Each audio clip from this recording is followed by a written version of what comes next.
Putusan Pengadilan Negeri Jakarta Pusat yang berimplikasi tertundanya pemilu menurut saya merupakan putusan yang janggal bahkan mencurigakan.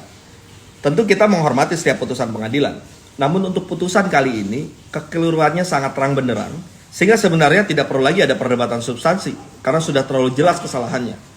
Saya sudah mempelajari putusannya dan membaca pertimbangan-pertimbangan hukumnya.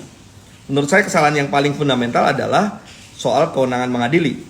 Hal ini sebenarnya sangat basic, yaitu adanya perbedaan antara hukum perdata dengan hukum administrasi yang melalui putusan ini diterobos oleh pengadilan. Ya. Undang-undang jelas mengatur persoalannya adalah ranah PT UN. Betul pernah diajukan ke PT UN, namun tidak dapat diterima karena objek yang diajukan keliru. Nah, untuk kali ini PN Jakarta Pusat memaksakan dirinya untuk dapat mengadili perkara ini dan kemudian mengabulkan gugatan untuk seluruhnya. Persoalan kedua, putusan perdata hanya mengikat bagi para pihak. Ya, sementara putusan ini berimplikasi luas secara ketatanegaraan dan bahkan melanggar konstitusi. Karena itu, andaikan putusan ini hendak dijalankan, menurut saya putusan ini termasuk putusan non-executable, yaitu putusan yang tidak dapat dieksekusi karena eksekusinya adalah eksekusi keperdataan, tapi ternyata efeknya meluas hingga ketatanegaraan dan konstitusi. Jadi meskipun kita menghormati putusan, namun untuk putusan kali ini tidak dapat dilaksanakan juga karena mengandung sifat non-executable itu tadi. Persoalan ketiga adalah dalam hal mengabulkan permintaan agar KPU tidak melanjutkan tahapan dan mengulang dari awal untuk kurun waktu tertentu yaitu 2 tahun 4 bulan 7 hari.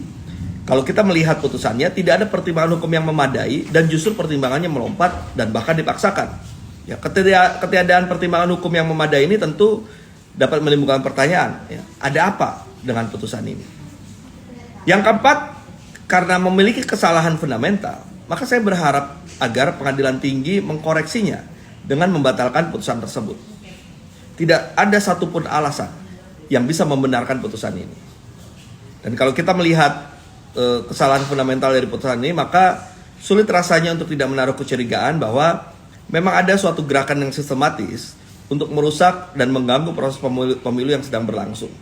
Ya, dengan tujuan untuk melakukan penundaan pemilu. Segala cara dilakukan dan saling kait-berkait, ya. Mulai dari wacana amandemen konstitusi untuk perpanjangan masa jabatan ataupun penundaan pemilu, lalu ada upaya hukum di MK, ya, salah satunya adalah soal proporsional tertutup, lalu yang ini gugatan di PN yang berakibat pada tertundanya proses pemilu, hingga pernyataan-pernyataan beberapa tokoh yang mendorong penundaan pemilu ataupun perpanjangan masa jabatan.